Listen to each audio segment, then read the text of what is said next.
In the complex dance of power, few tactics are as subtle and as effective as never defending yourself. At first, this might sound counterintuitive. When someone questions you, attacks your ideas, or challenges your reputation, the natural impulse is to respond, to explain, to protect. But Machiavelli, the master strategist of influence and survival, knew better. He understood that defending yourself often hands power to your opponent, putting you on the back foot. This video dives deep into why defending yourself can make you weaker, how it shifts the balance of power, and the alternative approach that flips the script instantly. We'll explore how silence, strategic ambiguity, and selective response can transform your presence, making you appear strong, more controlled, and ultimately more powerful. To set the stage, think about everyday situations where this applies.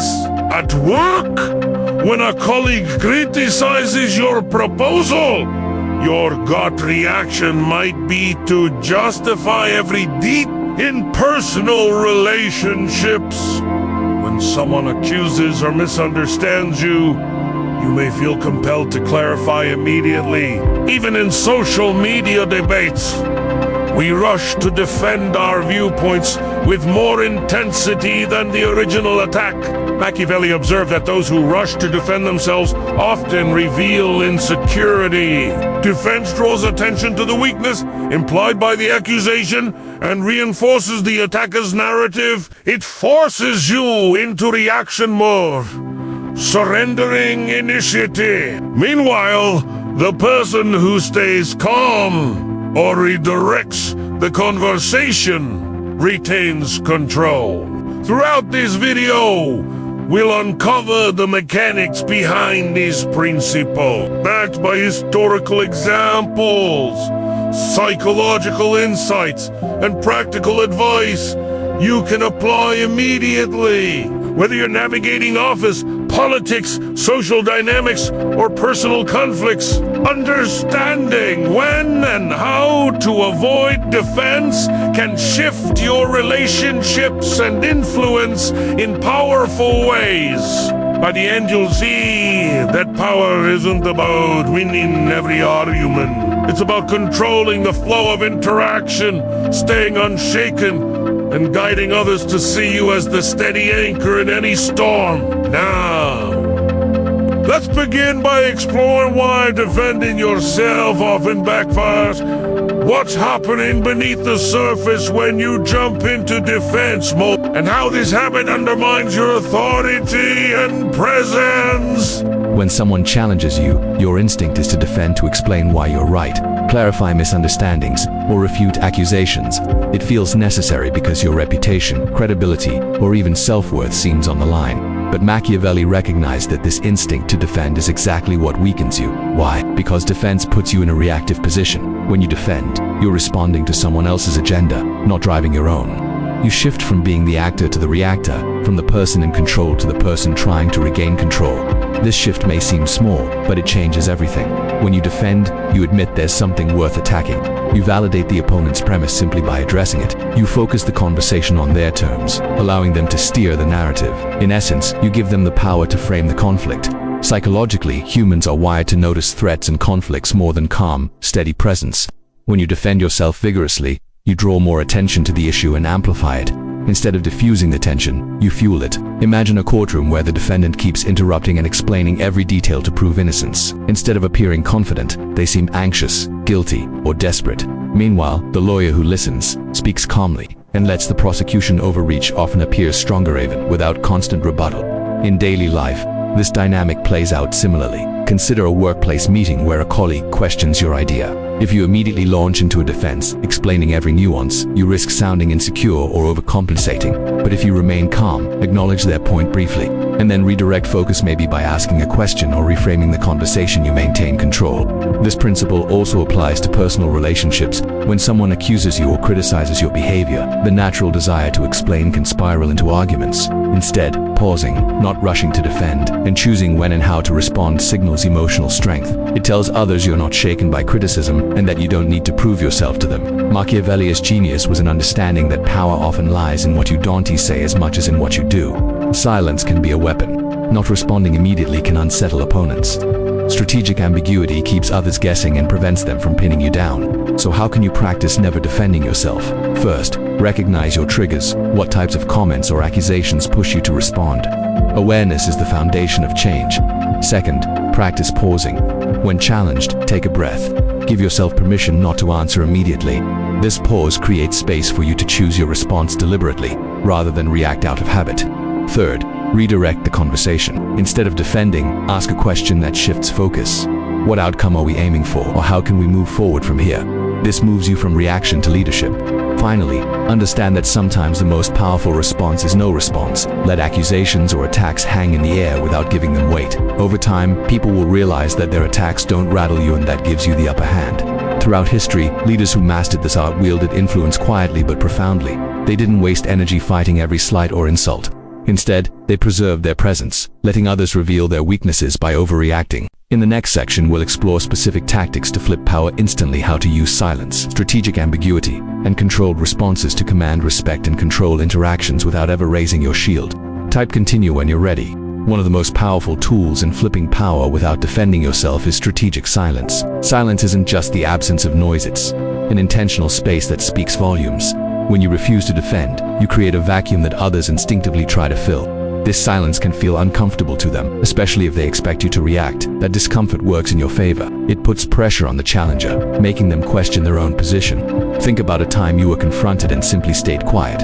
Often, the other person ends up filling the silence, sometimes even retracting or softening their stance. That's not coincidence, it's psychology. Silence signals confidence. It says, I'm not rattled. I don't need to justify myself to you. It also prevents you from saying something impulsive or reactive that could be used against you later.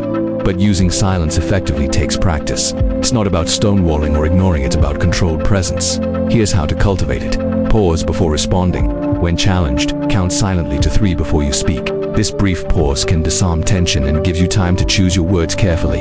Use nonverbal signals. Maintain steady eye contact and calm body language. A composed demeanor during silence enhances its power. Resist the urge to fill every gap.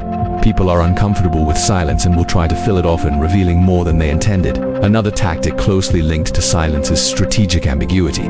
This means responding in ways that don't directly confirm or deny accusations or criticisms, but keep you vague, enough to avoid giving opponents ammunition. For example, if someone questions your decisions, instead of launching into a detailed defense, say something like, I'm focused on what's best for the project. This shifts attention from the attack to your priorities, without engaging the criticism head-on. Strategic ambiguity protects you from getting trapped in debates and keeps your options open. It's a way of controlling the narrative without exposing your vulnerabilities. Next, controlled responses can help you flip the power dynamic by framing the conversation on your terms. Instead of reacting emotionally, respond with calm questions or statements that steer the interaction. For instance, what's your goal with that perspective? How do you see us moving forward from here? I appreciate your input. Let's explore how this aligns with our objectives. These responses do 2 things. 1, they acknowledge the other person without conceding ground. 2, they redirect the focus toward solutions and collaboration rather than conflict. In sum, never defending yourself doesn't mean passivity. It's about wielding silence, ambiguity, and controlled responses as active tools to maintain authority. Machiavelli knew that power is often about perception. When you refuse to engage on an attacker's terms, you unsettle them. You become unpredictable, which is a form of control. People who always defend appear predictable and vulnerable. Those who use these subtle tactics appear composed and powerful. Up next, we'll look at real-world examples, historical figures, and modern leaders who mastered the art of never defending themselves, and how you can apply these lessons in your daily life. History is filled with figures who mastered the art of never defending themselves, flipping power with calm presence and strategic restraint. Let us explore a few examples that bring Machiavelli's principle to life and see what lessons they offer us today. Take Abraham Lincoln, one of history's greatest leaders. Known for his measured speech and calm demeanor, Lincoln rarely rushed to defend himself against critics or political attacks. Instead, he used silence and carefully crafted responses to shift conversations, maintain dignity, and control the narrative. When opponents attacked his policies or character, he often let their words hang in the air before responding, not out of weakness, but strategic patience. This restraint enhanced his authority and projected strength. Similarly, Queen Elizabeth I of England faced relentless criticism and pressure from rival factions. Rather than defending every accusation, she often responded with ambiguity, wit, or silence, leaving critics uncertain and unable to pin her down. Her famous speeches balanced clarity of purpose with subtlety, never falling into defensive traps. This mastery of presence helped her maintain power in a turbulent political landscape. In the corporate world, leaders like Warren Buffett exemplify this principle. Buffett is known for his calm, non-reactive style, rarely engaging in public feuds or defensive statements. Instead, he focuses on his long-term vision and lets his actions speak. When challenged, he often answers with thoughtful questions or strategic ambiguity, deflecting negativity while maintaining control. What can we learn from these examples? First, power isn't about winning every fight, it's about choosing which fights to engage in. Sometimes, the most powerful move is to say nothing. Second, defensive reactions often reveal insecurity or desperation. Leaders who succeed show confidence by controlling when and how they respond. Third, maintaining composure under attack signals inner strength. It tells others you are not easily shaken, increasing your influence. How can you apply this in your life? In meetings, if criticized, pause before responding. Assess if a direct offense is necessary or if redirecting the conversation would be more effective. On social media, avoid reacting to every negative comment. Sometimes, silence or a measured, strategic reply will protect your reputation better than heated debate. In personal relationships, don't feel pressured to justify yourself immediately. Give yourself space to respond thoughtfully or let issues resolve without escalating. When faced with gossip or rumors, avoid denial that draws more attention. Instead, focus on demonstrating your values through actions. Remember, power flows to those who project calm and confidence, not those who scramble to protect their image. In the next section, we'll dive into practical examples and exercises you can use to build this skill of never defending yourself, transforming challenges into opportunities to elevate your presence and influence. Now that we understand the power of never defending yourself and have seen examples of great leaders who mastered this art, it's time to get practical. How can you start flipping the power dynamic in your everyday life? Here are concrete strategies and exercises you can use to build this skill. 1. Practice the pause. The next time you feel the urge to defend yourself, pause. Count to 3 silently before speaking. Use that moment to breathe and observe your feelings without reacting immediately. This simple act builds emotional control and prevents reactive responses that weaken your position. To respond with questions. Instead of defending, ask questions that shift the focus and require the other person to explain their perspective or intentions. For example, can you help me understand what concerns you? Or what outcome are you hoping for? This puts you in the driver's seat, making others justify themselves while you stay calm. 3. Use neutral or ambiguous language. Avoid direct confrontation by responding with phrases like, "That's an interesting point," or "I'll consider that." These responses acknowledge the other person without feeding into conflict or escalating tension. 4. Control your body language. Maintain steady eye contact, keep an open but firm posture, and avoid fidgeting. Your physical presence communicates confidence even if your words are minimal. 5. Set boundaries on engagement. Recognize when a conversation or conflict isn't productive. Politely disengage or suggest revisiting the discussion later. This prevents you from getting drawn into endless defensive cycles. 6. Reframe criticism as opportunity. Shift your mindset from seeing criticism as attack to viewing it as insight. When you avoid defense, you open space to listen objectively and respond strategically. 7. Journal your experiences. After challenging interactions, write down what triggered your urge to defend and how you responded. Reflect on what worked and what could improve. Over time, this builds self-awareness and control. 8. Role-play scenarios. Practice common situations with a friend or coach where you resist defending yourself. Experiment with silence, redirecting, or questioning. This prepares you to apply these skills naturally under pressure. By integrating these habits, you'll gradually retrain your reflexes from reactive defense to poised control. This shift will not only flip power in moments of conflict but also strengthen your overall presence. Remember, never defending yourself doesn't mean ignoring problems or being passive. It means choosing your responses with intention and using silence and strategy as your tools. With consistent practice, you'll find that people start to treat you differently, respecting your calm authority and valuing your contributions more deeply. In the final part, we'll recap the key insights and offer a clear call to action to help you embed this powerful habit into your daily life. You've now explored the psychology, strategy, and historical examples behind the power of never defending yourself. Let us bring everything together with a clear recap and next steps you can take to turn this into a daily practice, not just a theory you understand, but a behavior you embody. Here's what you've learned. 1. Defending yourself weakens your position. When you respond to attacks or criticism by defending, you surrender control. You play on someone else's field, answer to their framing, and appear emotionally reactive. Machiavelli, yes. Insight was simple but profound. Power is lost when you allow others to dictate the terms of engagement. 2. Silence and restraint are not weaknesses, they are strength. The ability to stay quiet, to pause, and to speak only when necessary shows mastery over your emotions. It also forces others to fill the space with their own uncertainty, often exposing their intentions or insecurities. 3. Strategic ambiguity confuses attackers and protects your position. Being intentionally vague or non-committal keeps you from being pinned down. It preserves optionality. When you don't clarify everything, people must make assumptions, and that puts them off balance. 4. Questions and redirection. Flip the power dynamic. Instead of defending, you can ask questions that put others on the spot or move the conversation toward action and outcomes. This makes you the leader, not the follower. 5. Presence is more powerful than explanation. Your posture, tone, and timing speak louder than justification. When you carry yourself with stillness and conviction, people read strength of if you say very little. 6.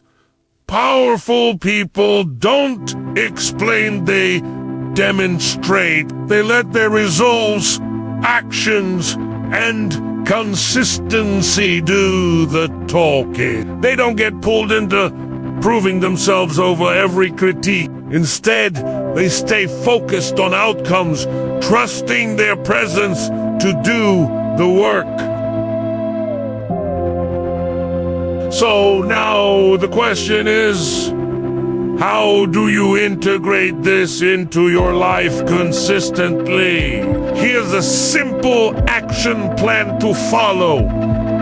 Step 1. Notice the urge. Every time you feel the need to explain, justify, or correct someone, pause. Ask yourself, is this about clarity? Is this about protecting my ego? Step 2. Choose to delay. You don't have to respond immediately. You can say, let me think about that, or simply remain silent and neutral. Let time do the work for you. Step 3. Decide the most powerful response. Sometimes it's a question. Sometimes it's redirection. Sometimes it's doing absolutely nothing. Power lies in the ability to choose, not in the compulsion to react. Step 4. Track your result. Start keeping a private record of when you resisted defending yourself and what the outcome was. You'll quickly begin to see a pattern. Others respect you more. You'll feel more in control. And situations resolve faster without emotional leakage. Step 5. Study those who do this well. Watch interviews with powerful figures. Read about leaders in business, politics, and history. Notice how rarely they defend themselves, how their silence often carries more weight than words ever could. Step 6. Let your life speak. Instead of telling people what you are, be it. Be unbothered, be still, be in command of your energy. You don't have to prove yourself when your presence is undeniable. In a world where everyone is over-explaining, oversharing, and overreacting, your restraint becomes your power. Your ability to not respond, not flinch, not overcorrect becomes magnetic. People lean, they pay attention. They feel your presence more deeply. This is what Machiavelli understood and what few today practice. So let this be your reminder. You don't need to explain. You don't need to chase validation. You don't need to convince anyone of anything. When you hold your ground quietly and let your results, your actions, and your composure do the talking, you flip the power instantly. Not by attacking, not by defending, but by simply standing still and letting the world adjust around you. That's real influence. That's Machiavellian.